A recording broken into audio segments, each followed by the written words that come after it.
कुछ वैल्यूज हैं जो कि आपको लर्न करनी ही करनी है, और ये वैल्यूज में आप ये मत सोचिएगा कि एग्जाम के अंदर आपको कोई देगा ये वैल्यूज।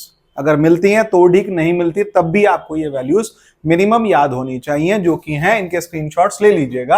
आर का वैल्यू है 8.314, G 6.67 into 10 to the power minus 11, charge of electron 1.6 10 power minus 19 coulomb, Planck's constant 6.626 10 to the power minus 34। आपके पास आर का वैल्यू, जिसको आर, ये इसमें कंफ्यूज मत होइएगा, ये है रिडबर्ग्स कांस्टेंट। उसके बाद है 1 AMU की value 1.67 10 to the power minus 27, KG में है, किलोग्राम में 10 टू द पावर माइनस 24 होगा।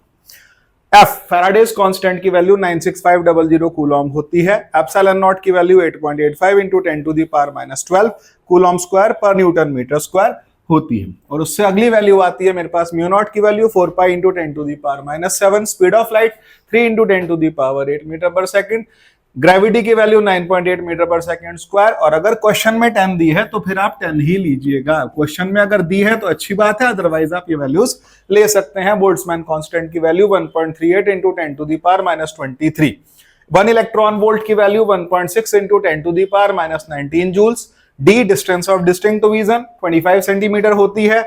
और उसके साथ साथ आता है रिफ्रैक्टिव इंडेक्स ग्लास का 1.5 है, वाटर का 1.33 है, डायमंड का 1.25 है।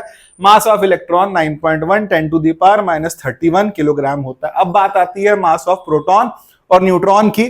तो प्रोटॉन और न्यूट्रॉन का मास आप 1 AMU ले सकते हैं अप्रोक्सीमेट, और 1 AMU की वैल्यू होती है 1.67 into 10 to the power minus 24 gram. ये वैल्यूज याद रख लीजिए, नहीं तो फिर इधर उधर दूसरे की शक्ल देखते रहेंगे।